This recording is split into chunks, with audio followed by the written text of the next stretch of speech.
Magandang araw po sa inyong lahat. Narito kayo sa The Manghas Interviews. Pag-uusapan po natin ang mga maiinit na balita bunsod ng pag-alis sa trabaho bilang Undersecretary of Finance ni Professor Shelo Magno ng University of the Philippines School of Economics. Magandang araw, Prof. Shelo. Magandang araw, Malu, at salamat po sa imbitasyon. Okay, hindi nyo na maitatanong, si Prof. Shelo po ay may doctorate degree from Northeastern University sa Boston. At meron ho siyang master's, Bachelor of Arts degree from the University of the Philippines. Abay, anak po ng isang optometrist at businesswoman, married to another teacher at the UP College of Law, si Professor Dangat Maitan.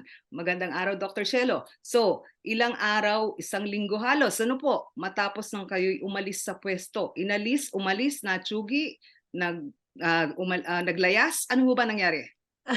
Medyo magulo po yun. Unang-una po, inask ako mag-resign at nag-resign naman po ako nung Wednesday.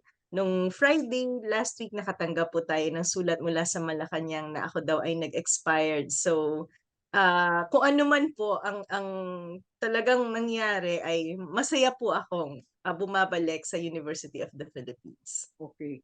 Si Prof. Shelo po nag-resign dapat daw noong September 4, no ma'am? Yes po.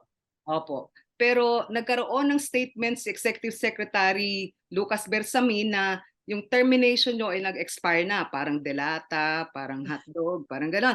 Ano ho yung nangyari talaga? Parang may bad blood between you and the Executive Secretary. Well, hindi ko po alam kung ano yung nararamdaman talaga ni Executive Secretary Bersamin. Ang sa akin lang po, July pa po ng taong ito ay talagang may hiling na po ang Malacanang na tanggalin ako bilang Undersecretary ng Department of Finance. Kami po ni Secretary Jokno ay nag-usap noon at ang binanggit po niya sa akin ay kinausap niya yung presidente at pinaliwanag niya na ako naman ay nakakatulong talaga sa mga reformang isinusulong ng Department of Finance. So, ayon po kay Secretary Jokno, sabi daw po ng presidente ay maaari niya akong i-keep sa Department of Finance.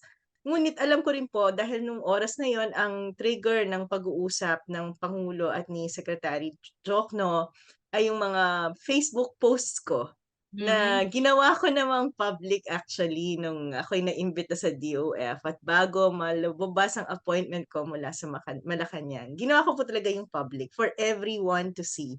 Dahil Okay. sabi ko nga po kay Secretary Joke na hindi ko naman kinakaila kung ano ang politika ko at kung saan ako nakatungtong, ano ang mga pinanindigan ko at pinaninindigan ko. At para magkaroon po tayo ng transparency kung ano ba yung pagkatao ko, ginawa ko talagang public ang Facebook ko at hindi ko po yun kinakaila. Kaya yun po ang binanggit ko kay Secretary Joke nung July.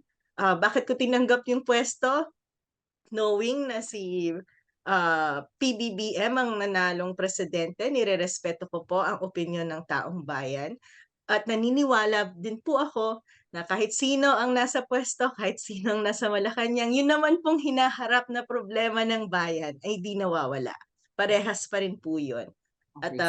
So, kung ano ang interes ng taong bayan, dun naman po dapat ang pinagsisilbihan natin. So kahit sino yung nasa Malacanang, dapat ang sinusulong natin interes ng taong bayan. So I took the opportunity to serve the people in another form. okay. Ilang buwan ho in total ang inyong pinagserbisyuhan under the President BBM's cabinet? Isang taon po, naka-isang taon po tayo sa Department of Finance. Alright. So isang taon, pero nito lang July, napansin ninyo na ang trigger daw ay yung inyong mga Facebook post. Ibig sabihin, na-monitor o may surveillance na ginawa ng inyong mga post sa Facebook? Meron pong screen capture ng mga Facebook post ko simula 2016 at Mhm. yun po ay pinarating sa Pangulo. Ang assumption Mhm. ko naman po kung mag-a-appoint sa puwesto lalo na po kung halimbawa medyo high level katulad na undersecretary ay may nagaganap na vetting. Kaya po sabi ko at that time, talagang ginawa kong online at open to the public ang Facebook ko. Mhm. Kaya po nung pinost ko itong supply and demand graph nung nakaraang Biyernes, 2 weeks ago, ay alam kong may makakakita po nito at handa akong umalis at bumalik uli sa UP kahit na alam kong may nagsa-surveillance ang Facebook ko kasi hindi naman po ako after the position of the undersecretary. Katulad po Okay. na nabanggit ko, kung ano po ang makakabuti sa bayan, dun tayo. At hindi Okay. po ako naniniwala na makakabuti sa bayan itong price cap. Alright. So isang taon na yon, hindi nagkaroon ng sikreto kay Secretary Ben Jokno o sa mga nag-vet sa inyong appointment na yun yung inyong mga post sa Facebook. Sabi nyo nga, sinapubliko ninyo. Pero ibig sabihin, meron bang kasunduan na bawal magpahayag sa mga Facebook o social media pages ang mga appointees ng Oo, BBM? opo. Wala naman pong akong alam na may kautusan o memorandum na bawal mag-post sa Facebook. Mhm. Okay, pero ang sabi nga ni Yusek Bersamin, imbes na parang sa loob ng cabinet magkaroon ng kwentuhan kung meron man kayong di pagkakaintindihan, parang nailabas at tila napahiya sila. Hindi daw yun yung conduct na dapat ine-expect sa isang senior grade official katulad ninyo. Opo, medyo naging kakaiba po ang, handling nitong usapin ng price cap 'no. Katulad po nung sinabi ni Secretary Jokno nung Lunes sa media, sinabi po niya hindi po talaga nakonsulta ang economic managers. Kadalasan po ang nangyayari halimbawa sa may travel ang ating mga principals, at that time po sila ay nasa Japan, kami pong mga undersecretary ang, ipinapadala. So, with respect po sa opisina ko sa Department of Finance, wala po talaga akong natanggap na kahit anong memo or request for comment or review or study with respect to the price cap. Talaga pong nagulat na lang kami at nakita namin na may EO on price cap sa Okay. bigas. So, itong price cap sa bigas, ano po, parang kakaiba na medyo hindi kayo nakonsulta dahil major na policy po ito, ano?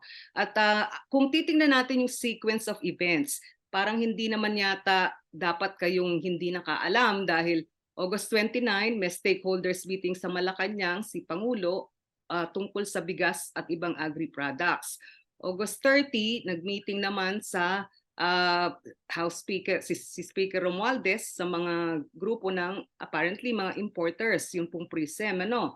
August 31, may raid sa Bulacan ng ilang mga warehouses. September 1, nagkaroon ng EO 39. Pero dun ho sa pagitan ng mga araw na lumipas na yun, hindi ba kayo natanong o hindi ba nabigyan ng abiso na baka magkaka-price cap na? Nung isang meeting po kung maalala ko ay Lunes, may imbitasyon po kaming pumunta sa Malacanang tungkol sa usapin ng agrikultura. Ang pumunta po dito ay, ang aking assistant secretary, para mag-attend ng meeting sapagkat ako po ay imbitado naman sa isang event tungkol sa pagmimina. Wala naman pong nabanggit, wala po kaming napag-usapan dahil kadalasan naman po pagtapos ng mga ganitong meeting nag-uusap kami kung ano yung mga mahahalagang dapat aksyonan, at wala po ang, nabanggit sa akin na napag-usapan ang price cap. So sa madaling sabi, nung lumabas yung EO 39, kayo po ba ni Secretary Ben nag-usap na, hala, bakit may biglang policy na ganun? Nung lumabas po ang EO 39, nagkaroon na po ng memo galing sa Malacanang, at ang hinihingi po sa amin ay, additional information and technical support kung ano po ang mga polisiyang maaaring ipatupad para ibsan ang magiging burden ng, EO 39 para sa mga retailers natin.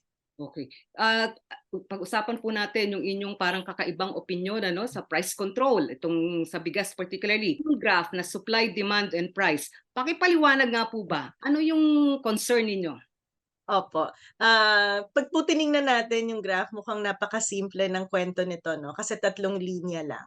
Pero usually po it takes us a semester to actually explain the supply and demand graph. Pero ang simpleng kwento po niyan, kasi po alam po natin sa economics, ang mga graph na 'to ay nire-reflect talaga kung ano ang behavior ng mga tao. So halimbawa po nagkaroon tayo ng price cap, ibig sabihin nito pinupuwersa natin ang presyo ng bigas na mas maging mababa kung Hmm. walang control, kung ano po yung dapat tinatakda ng market. So kung mas mababa ang presyo ng bigas, ang una po natin itatanong ay ano ang magiging natural na reaksyon ng mga mamimili kapag pinwersang ibaba ang presyo ng bigas. So kung Mhm. ako po ay isang middle income family, a person na may sapat na sweldo, ang una ko pong gagawin, lalo na pinahayag na ito ay temporary, bibili ako agad ng maraming bigas, mag-iimbak ako dahil mas mababa ito than market price eh. Mhm. Magte-take advantage ako sa pagbaba ng presyo ng bigas. So bibili siguro ako ng mga 3, 4, 5 kaban, ano? Kung ako naman po ay regular na manggagawa at ang maa-afford ko lang ay, yung araw-araw bumili ng bigas ayon sa pangangailangan ko, ang magiging problema po niyan ay magkakaroon ng kakulangan ng bigas na mabibili. Right. Mahihirapan po akong maghanap ng bigas Mhm. dahil, katulad nga po ng sinabi ko, ang tendency ng mga kayang bumili ay bumili ng napakarami. So yan Correct. po ang kwento para sa Mhm. mga consumers. Sa side po ng suppliers o yung magbebenta, bakit naman po ako magbebenta ng mas mababa kung mataas ang binili ng yung pagbili ko sa kanya ay mas mataas. So malulugi po ako. Napakalaki ng epekto nito lalong-lalo na sa mga sari-sari Mhm. store at, Mhm. yung mga maliliit na manininda. Dahil yung sila naman po maliit lang ang margin at kita. Ngayon Mhm. pipilitin natin silang magbenta. So kung Mhm. kaya nila 'tong iimbak or unti-unting ibenta hanggang sa paghihintay na ma-lift na 'tong price cap, ay itatago nila yung bigas nila. O kaya Mhm. naman ay hahaluan ng hindi magandang klase para Mhm. maiwasan or mabawasan yung extent ng pagkalugi. Alright. Dun naman po sa sorry, medyo mahabang kwento. Okey lang Dun ho, naman para po magkaintindihan. sa mga traders o yung mga malalaking, industriya na engage sa bigas. Yan po may mga malalaking kamalig. Hmm. Kaya nilang i-store ang kanilang bigas ng ilang buwan para maghintay kung kailan ibabalik ang regular na presyo. Gano'n din po ang mga, business person, ang goal niyan ay hindi malugi.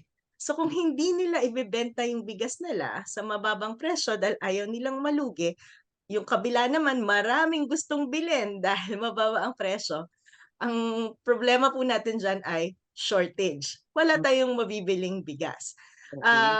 Ang isang malungkot na kwento pa po diyan kung pipilitin magkaroon ng bigas itong mga traders na namimili ng palay, babaratin naman po ang mga magsasaka. Yung Okey. magsasaka Mhm. naman na talagang humaharap sa mataas na halaga or cost sa pagpo-produce ng palay ay lalong magiging lugi. So sa Mhm. pag-i-implement ng price cap, sino po ang nakikinabang? Ang Okey. isa pang mahalagang unintended consequence niyan, lalo na kung wala naman talagang malakas na police power ang government para i-implement itong price cap na 'to, kahit ano pa pong sabihin natin ipapakulong natin 'yan. Ilan po ang retailer sa Pilipinas para ipakulong kapag hindi sumunod sa price cap 'no? Magkano ang gagastusin ng gobyerno para lang i-implement ito, eh, di sana diniretsong ayuda na lang sa mga nangangailangan at nahihirapang bumili ng bigas. Ang isa pa pong unintended consequence niyan ay ang pagkakaroon ng black market, Mhm. na kung saan kung ikaw ay middle class at lalo na po 'tong bigas isa po siyang staple product, ibig sabihin araw-araw natin 'tong Ah, kinukonsumo, mhm. maghahanap talaga tayo kung saan tayo puwedeng bumili ng magandang klase. So, maaaring sa black market po tayo bumili. So, sa Opo. buong kwento na yon, sino ang makikinabang sa price cap? Hindi Mhm. magsasaka, hindi ang mga maliliit na retailers, hindi tayong mga consumers, so sino? Mga malalaking traders at may mga kamalig.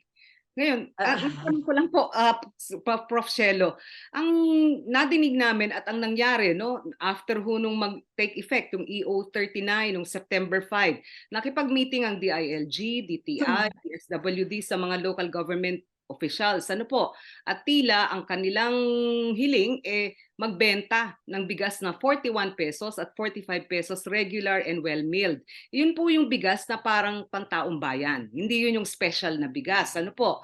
Tapos ang amin pong nalaman hinikayat ng DTI na bumili ng bigas sa mga suppliers na pwedeng magbenta ng 44 pesos. Ibig sabihin, may bigas pala. At yun po yung mga bigas na galing daw dun sa mga warehouses na kasama na yung mga na-raid. Pero ang tanong ho bakit ho yung gobyerno kaya palang makahanap ng supplier na mababa ang presyo o ibinababa talaga yung presyo dahil kasama ito sa mga na-raid ng mga warehouses? Medyo magulo yung kwento. Ibig ko sabihin parang meron palang bigas. Baka naman wala naman talagang problema liban dun sa walang regular and well-milled. Iba, bukang ganun po yata yung rice sector, ano ho? Dalawang tier, dalawang layer. Pang mahihirap, yung regular and well-milled na dapat sanay National Food Authority ang nagpo-provide batay sa nakolekta o nabili niya na bigas ng mga magsasaka. Tapos may mga importers tayo, o yung big traders na umaangkat ng bigas galing sa ibang bansa. Paano ho yun? Hindi ho ba ang nangyayari dito baka medyo may script na kikita yung mga big rice traders at ngayon may usapan pa na tanggalin na yung tariff dun sa bigas. Ano Ah, ba nangyari? Parang sa inyong kasi pag binantayan mo araw-araw, mukhang may special push and they made it happen. 41 ah, 5 ang presyo galing sa mga supply na pinrovide ng mga traders group na supporter ng EO39. Makikita naman po natin sa mga previous press releases na rin po ng pamahalaan na sinasabi na wala tayong problema sa supply ng bigas Supply, correct. hanggang sa dulo ng taon. At Mm. a few days after the issuance of EO39, nagkaroon na po ng government-to-government arrangement with Vietnam na magsisiguro ng supply ng bigas sa susunod na taon. So magandang balita po yun. Para sa akin po, ang hina-highlight nito ay maraming option ang gobyerno para lutasin ang mga problema ng kinakaharap natin. Katulad nga ng sinabi mo, pwede palang bumili ng mas murang bigas yung gobyerno. Tama, pwede po tayong bumili ng mas murang bigas at kung ang concern talaga natin ay yung mga pamilya na mahihirapang bumili ng bigas, maaari po itong isubsidize diretso ng pamahalaan. So, Mm. malaking katanungan po talaga kung bakit nagkaroon ng napaka-complex na policy tungkol sa issue na ito na maaari namang masolusyonan ng simpleng approach at diretsong tulong para Mm. sa mga pamilyang nangangailangan ng assistance para makabili ng bigas. Alright. So Prof. Shelo, namo-monitor nyo ba sa Department of Finance yung galaw nung parang mga pondo katulad nung sa NFA? Ang sabi ng Commission on Audit, halos 36% ng kanilang 7 billion peso subsidy dapat sa rice farmers, yung pagbili, pag-angkat ng bigas at palay, hindi nagastos noong 2022. Ibig sabihin, nag-underperform. On the other hand, this year, parang makikita mo nung naglabas ang EO39, ang mga kontra yung farmers groups. Ang mga pabor yung mga traders at importers group. Bakit ho ganun? Kung walang supply problem, bakit nagkaroon ng price problem? Opo. So, nabanggit ko po doon sa kwento natin doon sa supply and demand. Talagang magiging tutol po dito ang mga magsasaka. Mm. Dahil kung mag-impose po tayo ng presyo, mapipilitan po silang ipagbenta yung palay nila sa mababang presyo dahil ang mga traders kailangan kumita eh. Kailangan Mm. din pong ipasok dun sa ibabayad nila at sa kanilang presyo yung gastusin nila sa pagtransport ng palay, sa pagtistis ng palay. So ngayon, ang pressure para ibaba ang halaga ng palay ay mga nasa magsasaka.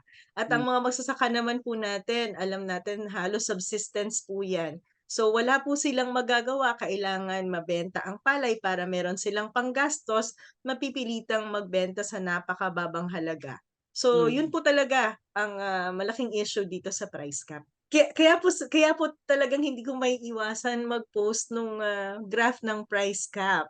Mm. Dahil bilang gobyerno, marami po tayong opsyon para solusyonan yung mga ganitong problema. Ang pinakamahalaga po, pili natin ng tama at angkop na polisiya ay yung dapat may least damage at most benefit para sa taong bayan. Okay. Ngayon may panukala na at merong pending petition po sa National Tariff Commission na ibaba to zero or actually baka 10% yung taripa sa bigas. May batas na ipinasa several years ago. Bakit ho doon yata magtatapos tong usapin na to? So ang mapapaboran niyan na naman mga importers ng bigas. Paano ho yun kapag papababa ng presyo ng bigas sa merkado? Opo. So kung ibababa po natin temporarily ang taripa ng bigas, ay bababa po ang presyo nito pagpasok na ang expectation po ay bababa din ang presyo pag binibili ng taong bayan ang bigas. Ang purpose po ng rice tariffication ay magkaroon ng flexibility ang pamahalaan na mag-impose ng various level ng taripa sa bigas batay sa kondisyon natin locally, dahil ang katotohanan naman po ay halos 90% na lang ang kayang suportahan ng ating domestic rice industry. Correct. Gayon pa rin po sa sektor ng agrikultura, hindi po naman isang polisiya lamang ang lumiresolba sa usapin ng kakulangan ng bigas. Meron po tayong rice tariffication, but at the same time, napakahalaga po talaga na tutukan kung paano pa i-improve ang productivity ng ating agricultural sector. Mhm, mhm. Meron ho bang magkano ho yung kung sakali, ibalik sa zero ang net loss sa revenue? Kumbaga parang, okay, baka bumaba nga yung presyo ng bigas. Ano po? Dahil yung 10% na inaangkat, baka bababa ang presyo and therefore baka bababa din yung presyo nung galing sa local suppliers natin, mga magsasaka. Ano po? I don't know how it could result in real benefit kung bababa nga yung presyo pero may revenue loss ang bayan. Opo. So magkakaroon po yan ng revenue loss with respect to taxation. Pero kung talagang may kakalangan ng bigas at may mataas na pressure sa presyo ng bigas, ang mangyayari po diyan ay makakaangkat na po ng bigas instead of price cap. Ang alternative, mas mapapababa po nito yung presyo na available na nasa merkado, ngunit kailangan po niyang kabitan ng kakambal na polisiya para hindi naman po maagrabyado ang ating mga magsasaka. So Mhm. ganun po, at ang importante po dito siguro yung salitang temporary, Okay. dahil ito po ay dapat flexible sa pag-respond ng current condition natin. Okay. Kaya mahalagang babantayan po natin yan kung talaga bang kulang ang bigas at talagang mataas ang presyo, maaaring ibaba temporarily ang taripa. Kung okay na uli, maaaring ibalik sa dating presyo. Okay. Ngayon ang pinag-uusapan ho, sabi baka 2 to 3 weeks. Ano po, itong price cap na to? Walang malinaw na endpoint. Ang sabi naman ng mga grupo na magsasaka, nag-uumpisa na mag-harvest sa Pangasinan, sa Nueva Ecija, sa Tarlac, at kahit sa Ilocos. So, September, October, magiging mahusay daw ang harvest. Hindi man bumper crop, pero magiging mahusay ang harvest. Ibig sabihin, may supply na manggagaling dito. Paano ho madidisbentahe ang mga local farmers groups na nagbebenta ng bigas kung mag-i-import pa rin tayo? Kaya nga po yun yung ano, malungkot na sitwasyon dito. Hindi nagtatahi-tahi ang mga kwento. Kaya sabi ko nga po, bilang dating nasa gobyerno pa naman po ako dahil government ang UP, but Correct. So, UP. dating nasa Department of Finance, lalo na po sa level natin, halimbawa po sa USEC or sa Secretary, ako po USEC, nakakapag-rekomenda lang. Napakahalagang pinag-aaralan talaga yung konteksto, ano ba yung talagang nangyayari at ano yung karapat-dapat na solusyon, hindi pwedeng padalos-dalos lang kasi magandang pakinggan, madaling gamitin pang papogi, pero yung implikasyon sa iba't ibang sektor, negative. So, Okay. yun po Mhm. yun Okay. po talaga yung problema natin. Prof. Cielo, pero sa isang taon na nandun kayo sa Department of Finance, hindi lang naman yung kwento ng bigas, yung ganito yung nagaganap ngayon. Nagkaroon ng problema sa asukal, nagkaroon ng problema sa sibuyas, at ngayon kung ano-ano, bigas naman. So parang, paano ho ba yun? Walang malinaw sa dulo ng mga kwento. Magkano yung mga nakolektang taxes o customs duties? Sabi nyo nga, hindi kayo in charge ng Bureau of Customs, pero parang merong pakiwari ka na may hoarder, merong kartel, may nag-i-smuggle, pero sa dulo, walang conclusion. Meron ba talagang hoarding? Meron ba talagang kartel o price manipulation ba itong nagaganap? Alam niyo po, matagal nang lumulutang na usapin yan kung mayroon nga bang cartel sa agricultural sector at laging ginagamit yan para mag-impose ng iba't ibang polisiya para lalo itong makontrol. May mga pag-aaral pong nagsasabing wala pa talagang pagpapatunay kung may cartel nga ba o wala. Mhm. Pero sa akin po kasing perspektibo, halimbawa po, ngayon nga po kung meron tayong data sa Bureau of Customs, makikita natin kung sino ang hinahayaang mag-import ng mga imported na agricultural products. Kung may import cartel po tayo, napakadaling hanapin kung sino Correct. ang mga nag-import na 'to at nagmamanipula ng presyo ng mga agrikultura na bilihin. Oo. So Pero walang exit report. Ano po? Sino yung mga hoarder? Magkano ba yung nakolekta? Yan ba yes, ay nasamsam kaya ng gobyerno? At magkano yung kinita nung binenta naman ng gobyerno yung mga na-hoard o yung nakolekta na mga agricultural products? Parang opo. puro maiingay sa balita, sa dulo, hindi mo alam anyari. Kaya po mahalaga yung transparency sa pamahalaan, eh. Kasi kung Mhm. halimbawa yan na nagkakaroon ng issuance ng lisensya para mag-import ng sibuyas, mag-import ng bigas, maganda po sana nakikita ng taong bayan kung sino itong mga importers na 'to, ilan itong importers na 'to, para po mapag-aralan natin kung may cartel nga ba o wala. Kung ito ang Mhm. presyo sa global market, bakit napakamahal ng sibuyas? Mhm. Pagtas meron naman tayong mga local farmers na hindi maibenta at nabubulok Mhm. ang agricultural products. So Mhm. meron talagang mga hindi nagtutugma. Okay. Ngayon naman ho'y kamatis ano, at mga ibang gulay ang tumataas. Parang ayaw nila tayong maghalo ng chop suey, ano po? Bawal daw ang ano, bawal daw maggisa. Bawal maggisa. Anyway, so sa Tayo trabaho ang ginisa. oo, tayo yung nagisa.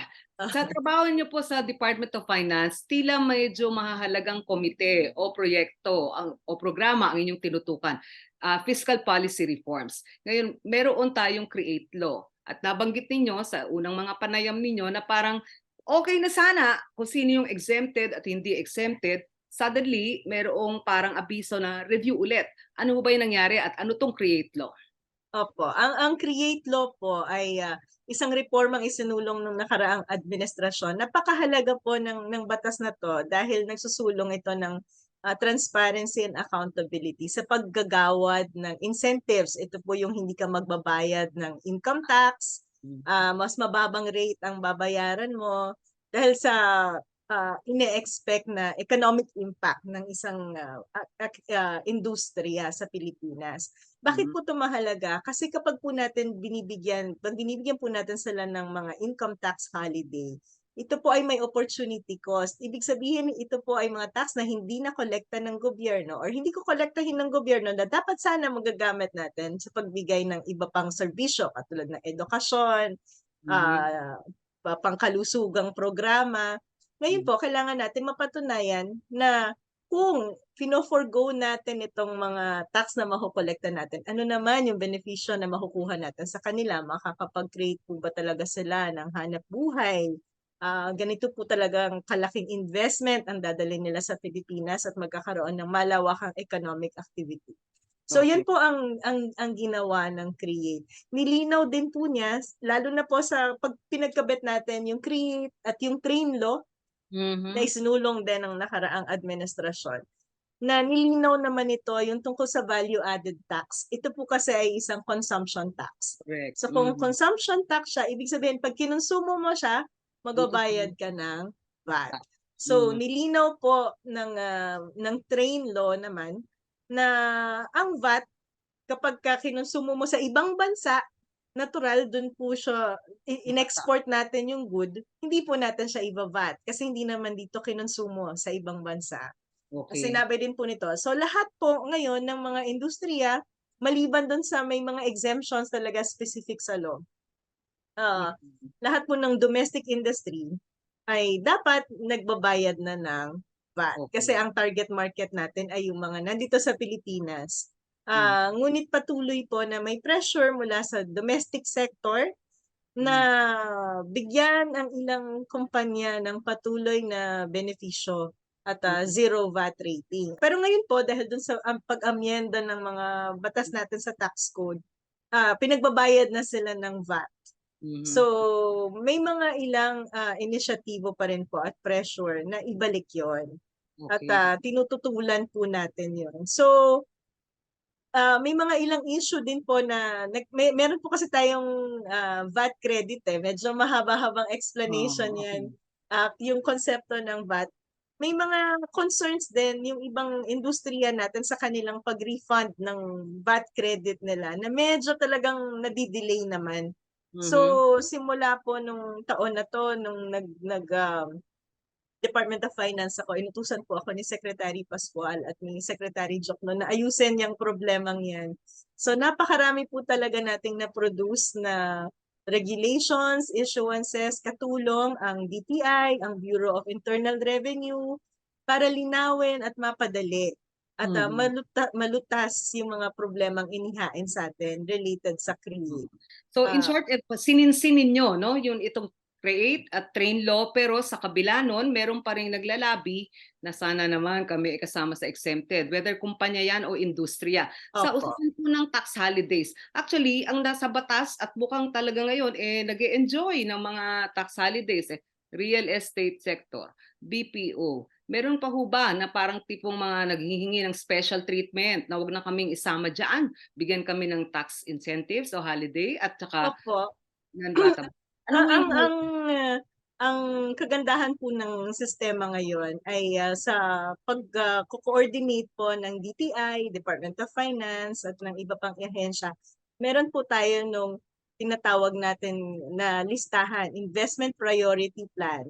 At correct? nag-issue na po ang DTI nito ng SIPP. May iba't ibang tier din ito, ina-identify nito kung ano yung mga priority industries natin na dapat binibigyan ng incentives dahil naniniwala po tayo na sila po ay makakatulong sa paglaki ng negosyo sa Pilipinas. So yun Okay. po yung sinusundan natin. Yung batas po ng CREATE, tinanggal na po yung halos yung mga discretion kung paano yung incentives na to. Talagang dinefine ito kapag tier 1, tier 2, tier 3, kung saan ka nag-locate, ito yung income tax holiday na matatanggap mo. Ang isa pa Mhm. pong tinanggal doon ay kung 1 billion and above ang Mhm. investment na ipapasok mo sa Ito. Pilipinas, Mhm. ay hindi na economic zones ang Poprotektahan mo. mag-evaluate kung hindi aakyat po ito dun sa Fiscal Incentives Review Board.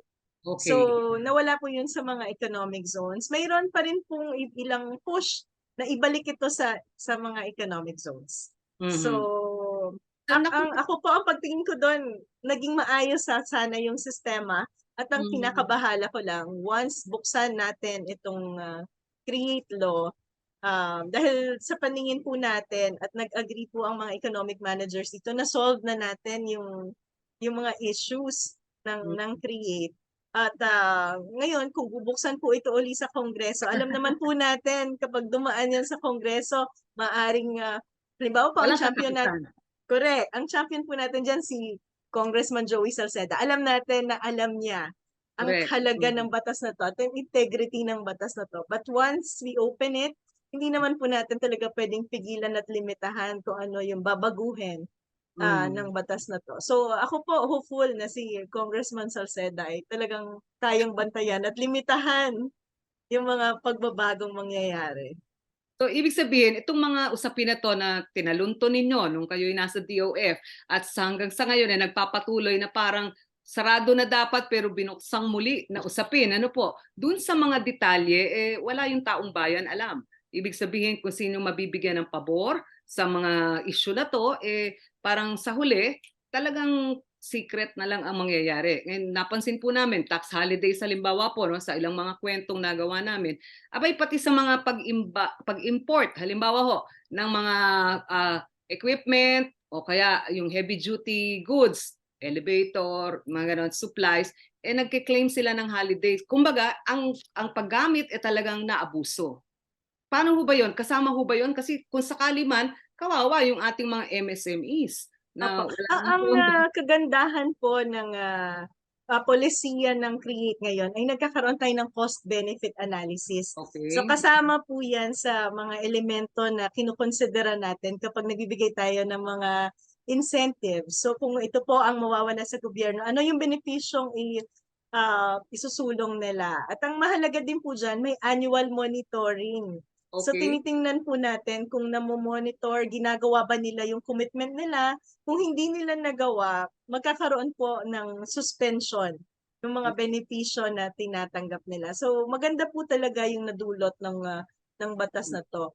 Ang importante lang din po yung nabanggit mo kung ano yung para sa bayan dito, yung tayo bilang mga ordinaryong manggagawa. Kasi itong Create is really focused on the industry, private sector, dahil ang pagtingin naman po natin, magkikreate ito ng mas maraming trabaho para sa taong bayan. Pero ang mahalagang usapin po sa VAT, kasi sa atin, pag tiningnan mo kumpara sa ibang bansa, medyo mataas ang VAT rate natin, Mm. 12%. So yun yung karagdagang tax sa bawat produktong kinukonsumo natin na binabayaran natin. Pero sa taxation po kasi, kapag mas marami ang nagbabayad ng tax, maaari nating pababain yung rate ng tax. Ngayon po, kung bubutas-butasin na naman natin yung ating VAT system, magkakaroon ng exemption sa mga ilang industriya, ay ibig sabihin, liliit yung tsansa na bumaba ang ating VAT Correct. rate. Yun Okay. po. Siguro po Okay. mas medyo harder economic discussion kasi lagi nilang sinasabi, yung VAT para i-incentivize yung industry nga, lalo na yung mga industry pinapaboran natin. Ako Mm. po bilang ekonomista, ang VAT po kasi ay sa consumption side nga eh. So kung Correct. ibababa mo siya, magkakaroon ng increased demand sa produktong to. Pero Okay. kung ang goal po natin talaga ay gawing competitive ang industriya, mukhang hindi po dapat sa demand side o Okay. yung consumption ng ating i-address. Hindi po natin kailangan palakihin lang yung consumption. Kung hindi Correct. baka dapat support sa technology. Mm. Bababain yung presyo ng produksyon, mag-introduce ng mga bagong teknolohiya para yung produkto natin hindi lamang maging affordable sa Pilipinas, kung hindi maging competitive globally. Okay. Pero So, yung mga isyung ganyan, parang napagkukwentuhan ninyo ng mahusay at kumpleto sa loob ng economic team, malamang ano po. Pero hindi ho naman yata yan mga kontrapunto ng opinion ninyo about the BBM admin. Ibig sabihin, hinimay-himay ninyo kung paano makatutulong o makapaglilinaw ng mga polisiya, fiscal policies at tax reforms. Pero sa dulo ho, ang parang kulang bakit naman yung taong bayan ang papasa ng bigat ng pagbabayad nitong VAT consumption? Okay, we accept it, we have to support the government, pero ngayon may usapin pa ho na pati daw yung e-commerce i-tax na rin, o yung mga online shopping activities o yung mga Netflix at iba pang mga ba't ho doon pumupunta na parang ang pasanin ay karamihan sa mga taong bayan, hindi sa opo, kasi po ang nangyayari po diyan, binababa po natin ang ating income tax. Kung mapapansin niyo po ng mga nakaraang taon, bumaba ang ating income tax. Nililipat po 'yan, yung tax natin sa consumption, kung ano yung kinukonsumo natin. So kung ang logic po doon ay kung ayaw natin ng tax, iwasan natin yung ikonsumo yung mga ganitong produkto.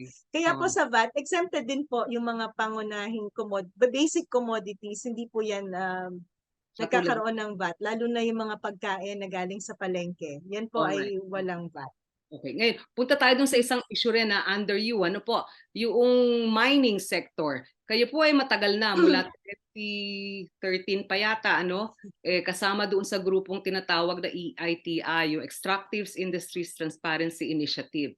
Ngayon, nitong taon na to, may announcement, actually last year ho, tapos ngayon inulit, na ang Pilipinas ay magbabalik sa EITI. Ano po ba yung tinututukan ninyo sa mining sector dito sa proyektong ito at anong dapat reforma na magawa pa? Opo. Bali, actually po sa Pilipinas, nung EO 79 po, inimplement po natin yung tinatawag na Extractive Industry Transparency Initiative. Ito po Correct. ay isang programa na nakakabit sa mas malaki global level movement to push for good governance in the extractive sector. Ano po yung center ng polisiya na to? Na dapat ang mga komunidad, civil society ay bahagi sa pagdidesisyon ng mga usapin tungkol sa extractive sector. So at that time po, ako ay kumakatawan sa civil society nung tinatag natin or nung implement natin ng EITI sa Pilipinas. Pero nasa global board din po ako ng Yun. EITI dati bilang civil society. So Okay. ang napakahalagang usapin po dyan ay siguraduhin na may karampatang opportunity ang civil society at mga komunidad para magbigay ng opinion, ma-monitor itong mining sector. That's one. Ang pangalawang mahalagang elemento rin po sa EITI, halimbawa po yung beneficial ownership. Kailangan alam ng taong bayan kung sino ba ang nagmamay-ari ng mga mining operation sa Pilipinas. Bakit po yun mahalaga? Dahil ang mina po, ang mga mineral ay pag-aari ng taong bayan. So Correct. kailangan pong malaman kung may conflict of interest ba ang Mm. mga nagpapatakbo nito? Sino ang powerful interests behind the mining sector? So dapat po magkaroon tayo ng batas tungkol dyan.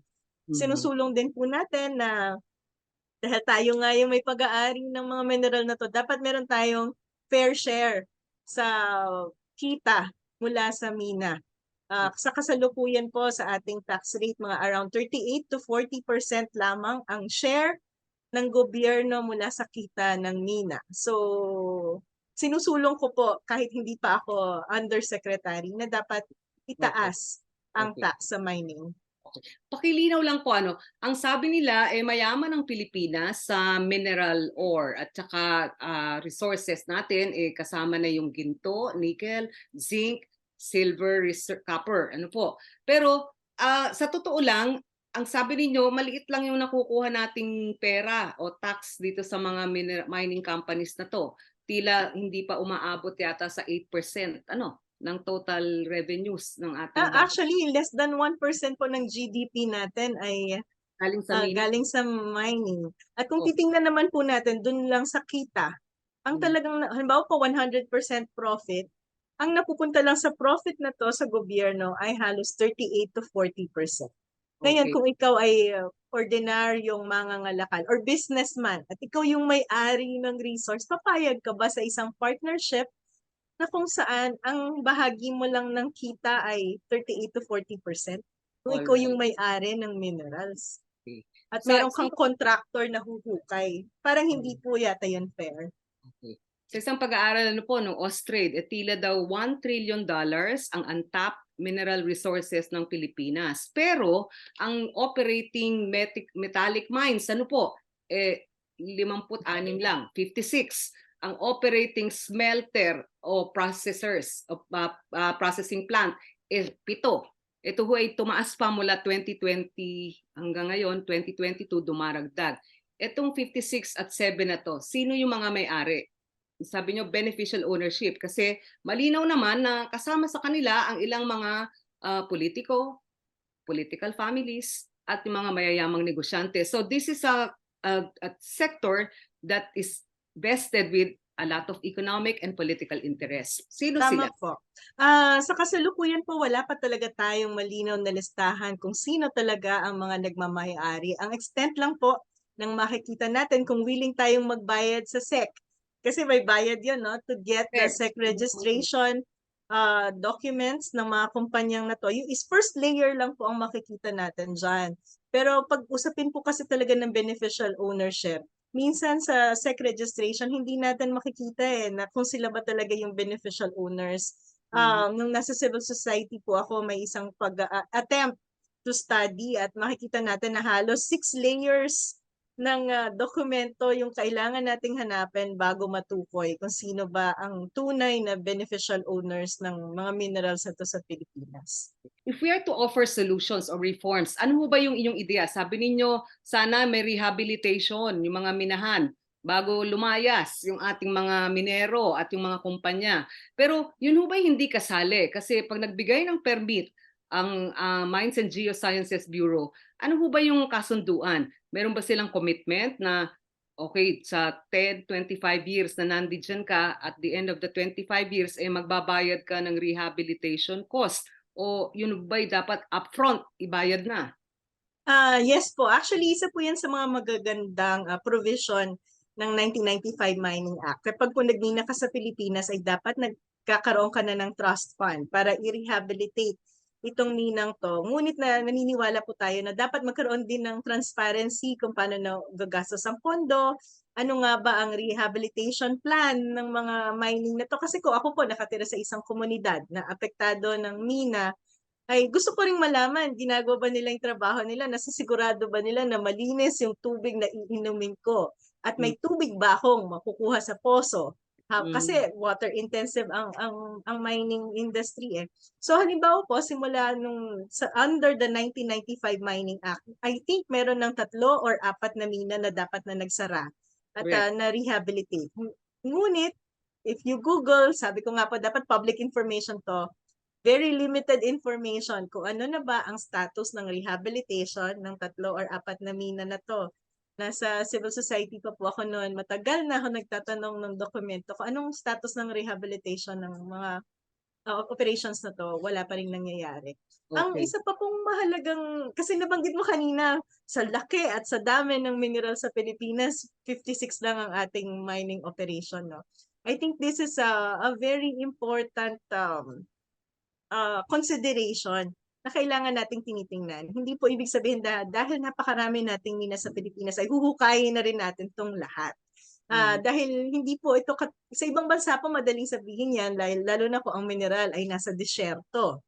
Pero Mhm. kung sa Pilipinas po alam natin na ah, ganda ng Pilipinas, napakayaman ng ating bansa at hindi lang mineral yung nasa isang lugar, meron po diyang forest.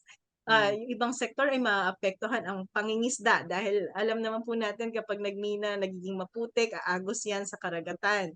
Kung hindi maayos yung pagmimina, masisira ang karagatan. Mhm. Ang iba pong mineralized area ay nasa area ng turismo. So kung Mhm. huhukayin na 'to, hindi po sapat na sasabihin na ito ay magko-create ng 100 jobs or Mhm. ito ay, makabibigay ng hanapbuhay at magko-contribute sa pagpapatayo ng mga eskuwelahan sa ating lugar. Kailangan po nating tingnan yung opportunity cost. Ano Mhm. yung halaga ng agrikultura na industriya na masisira?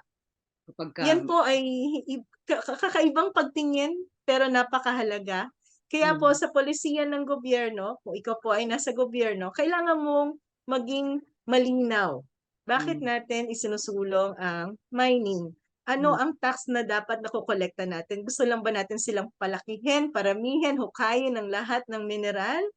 Or tutok lang sa kung saan talagang mami-minimize yung negative effects nila, walang Mhm. other economic activities na nagaganap Okey. Mhm. at, Pero talagang mina ang, nararapat gawin. gobyerno ho ba, halimbawa ang NEDA o yung Philippine Development PIDS ano, Philippine Institute for Development Studies, meron ba kayong pag-aaral ng socio-economic cost ng mining? Kasi parang sa totoo lang, hindi lang naman simpleng mga nasisirang mga agricultural land o fisheries, actually pati sa kalusugan, ano po, dahil yung mga kwento ng mga nagba-black sand mining o yung mga naghuhukay ng quarrying sa iba't ibang probinsya, pagdaan ho sa mga barangay, talagang super usok at super daming mga sakit ang naidudulot.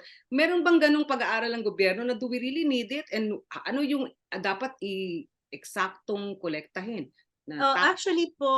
actually po sa side ng gobyerno bilang regulatory body, bago po mag-approve ng kahit anong mina ay kailangan merong environmental impact assessment. Ano Correct. pong ibig sabihin nito? Pag-aaral kung ano ba yung potential environmental and social impact ng mina sa isang lugar. Okay. Hindi rin po yan halos publicly available. Tinry natin na gawin yan sa EITI na dapat bawat mina bago magsimula available ang dokumentong na yan sa atin Okay. bilang, ano wala pa rin po yan. Pero ako po dati sa academe nung nagre-research ako, meron akong sariling study na ginawa kasama ang ilan sa mga estudyante ko, kung ano ba ang impact ng, mining sa kalusugan, ano ang impact ng mining sa tubig. Mhm. So, kung maalala ko po kasi medyo ilang taon na rin, talagang may negative effect po ito sa kalusugan ng mga taong nakatira sa areas ng mina. Okay. I think sa pag-aaral ko rin po na yun, walang masyadong significant contribution in terms of human capital development, ibig sabihin sa pagtataas ng antas ng kakayahan ng mga taong nasa lugar kung saan Mhm. nagkakaroon ng pagmimina. Meron Oo. po akong tiningnan na specific mine, Mhm. uh, very limited data, but using the data that are available sa atin, tiningnan ko yung impact sa tubig. At Mhm. totoo naman na nung nagsimulang mag-operate ang minang ito, ay nagkaroon ng matinding extraction ng tubig at nakaapekto sa kakulangan ng tubig ng komunidad na Mhm. malapit sa lugar na kung saan dun sila Tubig. nag-ooperate. Pati ho pagbaha kasi talagang bumubuhos ang hindi tubig ulan kundi putik ulan, parang gano'n sa marami hong bayan na may mga minahan. Tama po. So part din po dun sa sinusulong natin na 1995 Mining Act, meron po diyang provision na kung saan may space ang civil society sa pag-monitor ng activity ng mina sa kanilang lugar. At ito po ay dapat nagpo-produce ng quarterly report kung compliant ba sila sa mga environmental regulations natin. Mm. Meron po niyan ngayon. Hindi rin publicly available yung mga report na 'to at ang hiling ko rin po sana sinusulong natin, tinatrabaho na po sana namin 'to ng mga counterparts natin sa Department of Environment and Natural Resources, na may Mm. mas maging malinaw din na seleksyon ng kung sino ba yung civil society na uupo dito sa mining and mineral, mining monitoring team. Kasi Mm. unang-una po, kung may upo diyan, kung ako po halimbawa ay civil society na magiging bahagi ng monitoring team, dapat may accountability din ako sa community ko, 'di ba? Mm. Dapat may transparency din kung bakit ako ang uupo. At Mm. I think ang pinaka-importanteng elemento diyan, dapat may kakayahan ako at naiintindihan ko yung operasyon ng mina. Kumbaga yung technical skills to say Okay. and conclude and to sign that paper saying na this mining company is compliant. Okay. Pero wala po atang ganong nagaganap na capacity building for civil society Kaya maraming gaps, maraming gaps. Okay. Ngayon, ang sabi naman ho ng ilan sa mga probinsya, hindi ito yung mga medium, hindi yung large scale, ano po, na mining operations, maraming kaso na mayor o gobernador ang nasa likod noong operation ng pagmimina o kung ano man pag-quarrying, black sand mining, etc. So, paano ho masasawata yun? Mukhang grabe yung babanggain ninyo na political wall. Totoo po Hirap. yun. Pero kung matatakot po tayo, walang mangyayari. At bago pa naman po ako nag-USEC, bahagi na rin po talaga yan ng advokasya ko. Mm. Hindi lamang po yung large scale mining, kundi yung pagsasaayos ng ating small scale mining. Mm. Pero ganun nga, katulad po ng nabanggit nyo, yes, marami pong binabangga at maraming tatamaan. Pero kung hindi po tayo magsasalita at hindi natin isusulong yung kapakanan natin at ng taong bayan, sino po Okay. magsasalita? Hindi po ba? So sa madalit sabi, hindi lang naman yung Facebook post ninyo ang naging plataporma ng pagkwento ninyo ng ganitong mga ideya nyo, ano po, at mga proposed reforms. May pangatlo pa, yung issue ng Military and Uniformed Personnel Pension Fund. Ano po yung nangyari doon? Kasi ang sabi sa amin ni Colonel Jean Fajardo, tila okay na yung police sa 4% initial payment net base pay. Tapos hanggang sa umabot ng 9% for those in service. Tapos 9% dun sa papasok sa serbisyo. Bigla-bigla quiet na. Ano po ba 'yung nangyari? Tumutol ba ang Department of National Defense? Actually nagkaroon po kami ng pag-iikot talaga at ginawa naming very inclusive and consultative yung approach para sa military and uniformed personnel. Nagkaroon po kami ng halos 30 road shows para kausapin talaga yung lahat ng stakeholders at gusto natin na kapag nagsulong tayo ng batas o kung may susuportahan tayong polisiya ay makakabuti ito sa lahat. Akala nga po namin ay hahantong na tayo doon dahil nung pag-ikot po natin ay may acceptance naman po ng sabi po ng ating military and uniform personnel ay handa silang tumulong para masolusyonan natin tong ating financial situation tungkol sa kanilang pension. Sabi ho nila sa police at saka sa rank and file medyo ayos na dahil you were talking about fiscal collapse. Ano po? Kung hindi sila magko-contribute. Magkano po 'yun at sino ba yung nakapagsumite nung ganung pag-aaral na hindi talaga sustainable? Opo. Ano Alam niyo yun? po, ang GSIS po ang gumagawa ng study nito at tiningnan po nila na kung pag-aaralan natin over the years, ano po ang katumbas na increase sa sweldo ng ating military and uniform personnel every year. So ito po ay umaabot ng 10%. Parang 10% increase in wage. So kung 10% ang increase in wage, base Display. pay ng ating military and uniform personnel, status quo, walang babaguhin, nandyan pa rin yung indexation, nandyan pa rin yung one rank higher, Mm. magkano ang magiging utang ng pamahalaan sa pagbabaya para mabayaran ang pensyon. Hindi lamang nung current, kundi pati yung active. Ito po yung tinatawag nating contingent liability. Kasi once nag-hire ka ng empleyado, meron ka na agad responsibility dyan hanggang sa mag-retire siya. Bayad. So ang huling estimate po ng GSIS dyan ay halos umaabot na ng 14 trillion ang Yes. contingent liability. Hindi po yan babayaran ngayon ng gobyerno, but yan po ay babayaran over the years. Pero Mm. sa kasalukuyan po, halos umaabot na ng 140 billion ang ginagastos ng gobyerno para sa pensyon ng ating retired military and uniform personnel. At ang Kada medyo taon.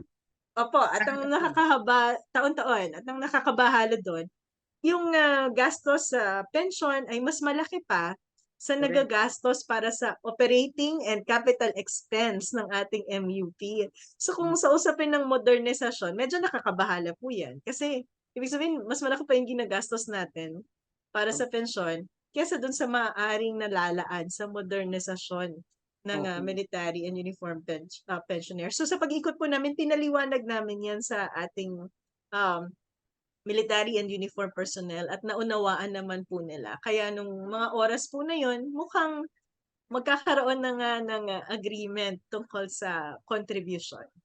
Oo. Pero biglang may kambyo, ano po? Kasi mukhang ang problema naman at pinaliwanag niyo daw sa kanila na ano yung option? Kung hindi natin gagawin ito ngayon, eh paano natin babayaran o susustentuhan yung obligation na bayaran yung pensyon gamit ang pondong bayan na walang kontribusyon ang mga sundalo, pulis at ibang uniform personnel. Ano ho ba yung concern? Hindi kaya, Opo. hindi gusto ng mga sundalo magbayad o talagang meron kayong pangamba na baka mag-alboroto ang mga sundalo natin? Alam niyo naman po, sa kahit anong perspektibo natin tingnan, para maging sustainable ang isang pension system, kailangan po talaga itong maging contributory. Lalo Correct. na sa isang bansa katulad ng Pilipinas na talagang meron tayong medyo masikip yung ating fiscal situation. Nakikita natin marami pa rin tayong utang na kailangan bayaran. So, isa po talagang solusyon ay maging contributory ang ating pension system. At sinabi naman po yan ng ating MUP na willing silang mag-contribute para masolusyonan ito. Pero Mm. katulad nga po ng nababanggit natin, minsan ang mga solusyon sa problema, obvious kung ano yung pinaka-rational at kung ano yung pinakatama.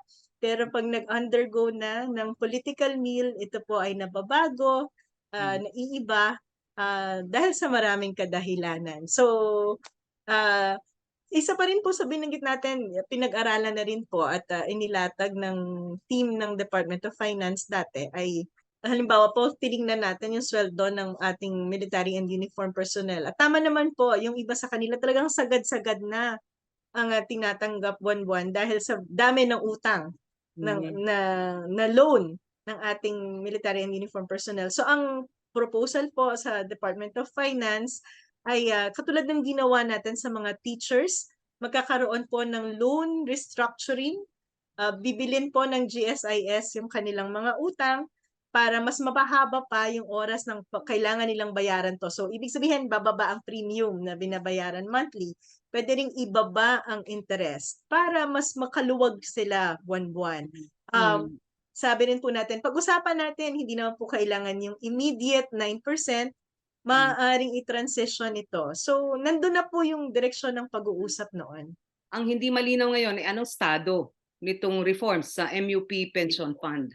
Opo. So, meron po kami dating technical working group at yan po ang pinag-uusapan bago po ako umalis sa Department of Finance. Ang susunod na po naming direksyon ay humihiling noon ang Department of Finance sa pagkakataon na makipag-meeting kay Secretary Chodoro para po ma-present itong updated study ng GSIS. Dahil nung nag-ikot kami, ang ginamit po naming data noon ay 2019 data pero halos hindi naman po talaga magkaiba yung resulta. Ngayon Mm. po meron ng 2022, may study na ang GSIS using the 2022 data. At Mm. gusto po sana natin yun maibahagi noon kay Secretary Chodoro. So hopefully the DOF team, the economic team would be able to have that opportunity to present it to Secretary Chodoro. Isang pending work din po na naiwan ko na dapat nangyari this week ay makipag-meeting dun sa mga retired generals. Talagang gusto ko din po talaga silang i-engage dahil naniniwala ako na kapag nag-uusap naman ay maaaring maghanap ng solusyon. So dapat po nag-meeting kami this week but dahil sa mga pangyayari ay hindi na natuloy yung meeting. So sana po maka-meet pa rin sila ng economic team. Alright. So, sa madaling sabi, actually, pagka economic team ang pag-uusapan, merong mga praktikal na solusyon na now na. Ibig sabihin, makabubuti gawin ngayon kesa i-postpone pa. Pero, pagka yung nasa political cluster ang pumasok, syempre maraming konsiderasyon. Kasama na dyan yung malaki talaga yung serbisyo na ibinibigay ng ating mga sundalo, police at uniformed personnel. Pero, sa totoo lang, para din sa ikabubuti nila ito na magbayad kahit man maliit pa muna sa base pay nila pero sustainable. Ano ho Tama yun? po. Yung political at economic team ba nagkakasundo? Sino yung parang tipong moderator o parang conductor ng mga usaping ito? Sino yung ultimate na merong Opo. arbiter role? Opo, tingin ko naman po, may agreement with respect to the service na ibinibigay ng ating military and uniformed personnel. Ito po ay nare-reflect dun sa ibang structure ng kanilang sweldo, sa sweldo ng civil service. Iba rin po ang kanilang retirement package kumpara sa retirement package ng civil service. So, wala pong debate doon sa kahalagahan ng serbisyong binibigay ng ating military and uniformed personnel. Kailangan lang po talagang mag-usap with respect to the political aspect. So, sa madaling sabi, ang kwento ninyo medyo nag-post-post kayo sa Facebook. Pero medyo dumanas din o dumaan kayo sa mga medyo productive naman na kwentuhan o diskurso sa loob ng gabinete. Yun naman po bilang undersecretary, tingin ko naman po nagampanan natin yung mga trabahong hinihiling sa atin na kailangan nating gampanan, yung mga ganitong perspektibo na kailangan maibahagi sa Pangulo, ibinabahagi naman po natin to kay Secretary Jokno. Nagsasubmit po tayo ng mga memorandum sa Malacanang tungkol sa mga ganitong usapin. Hindi lang po natin beyond our control na po kung paano ang magiging handling ng Malacanang sa mga ganitong usapin. Pero yun po, umaasa pa rin tayo na sana sa dulo, yung tamang polisiya pa rin ang, Okay.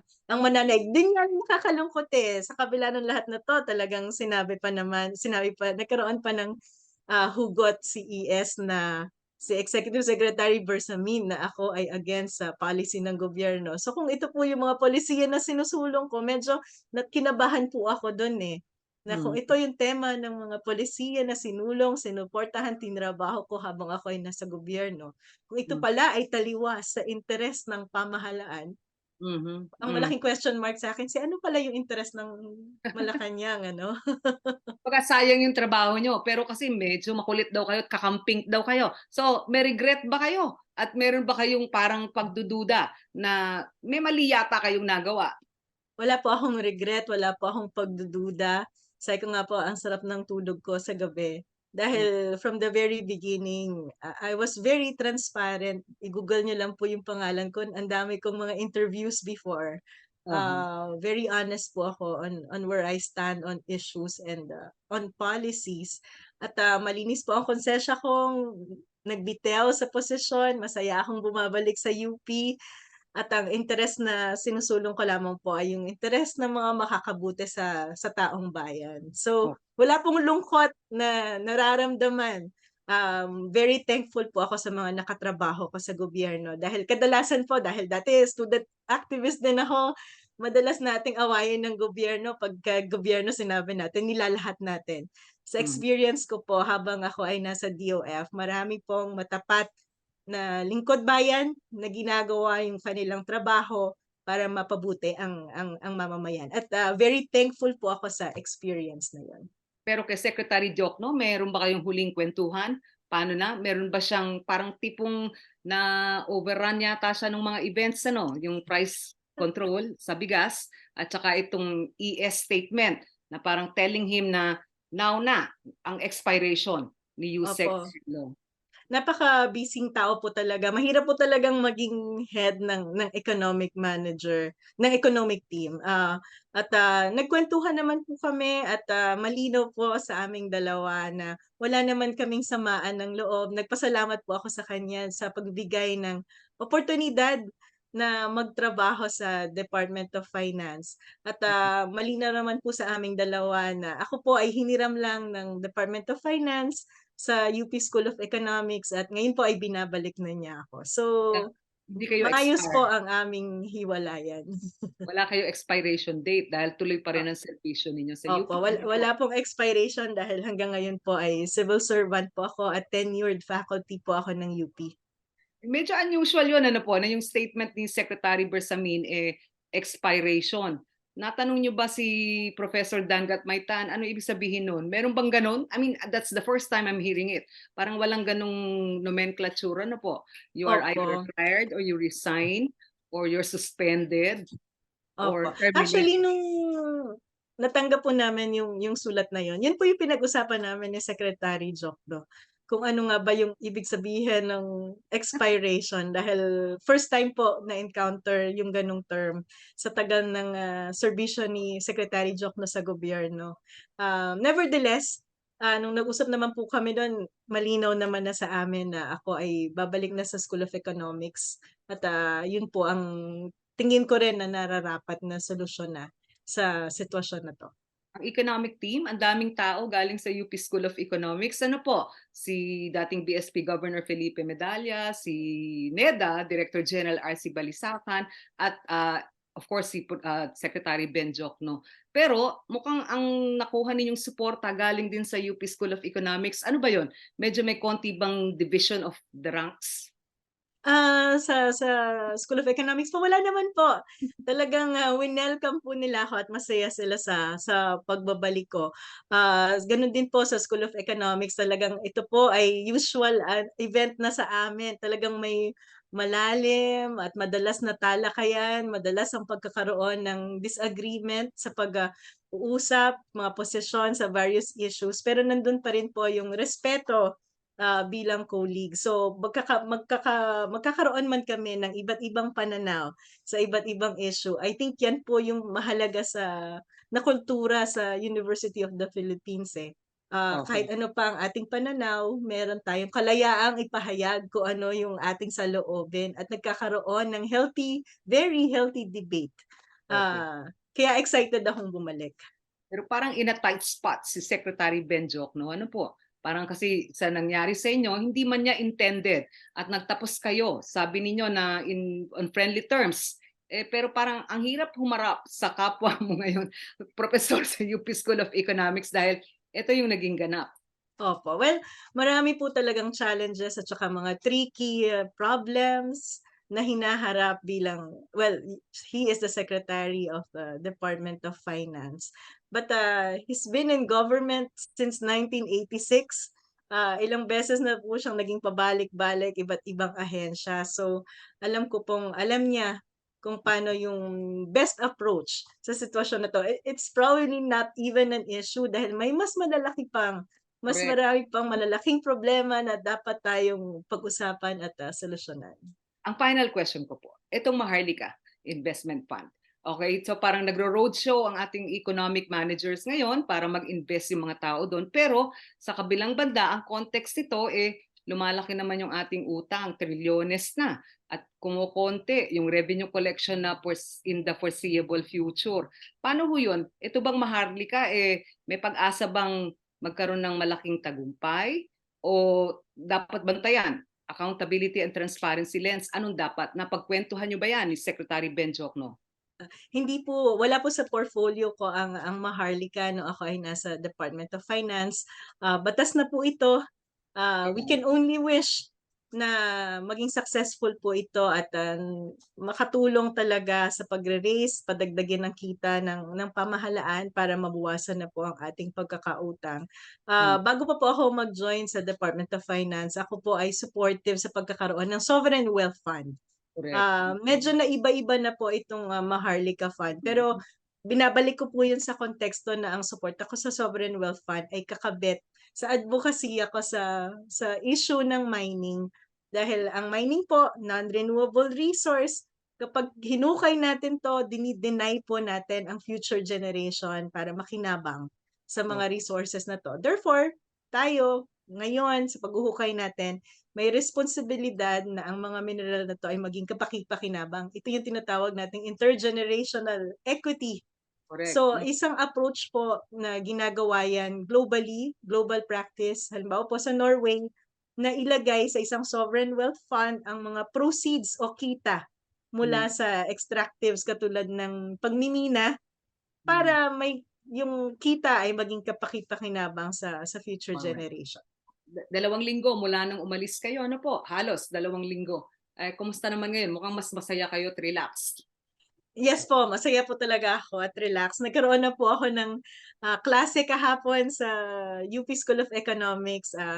Ako po ay nag-handle ng kurso sa Public Economics.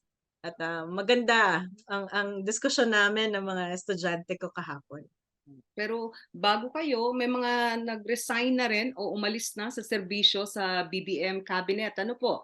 Si ES Vic Rodriguez, si Presidential Spokesperson Trixie Angeles, at iba pa dun sa middle level. Bakit parang yung sa inyo daw na naging maingay at naging malaking issue? Bakit sa tingin ninyo? Hindi ko rin po alam. I think iba-iba yung konteksto ng aming pag-alis. Sa akin po ay dahil sa isang graph. So, isang graph ang nagpainit ng ulo sa Malacanang. Maraming salamat, Dr. Shelo Magno. Magandang araw po, Professor Shelo. Maraming salamat po, Malu, at maraming salamat sa pagkakataong itong makibahagi sa inyong programa.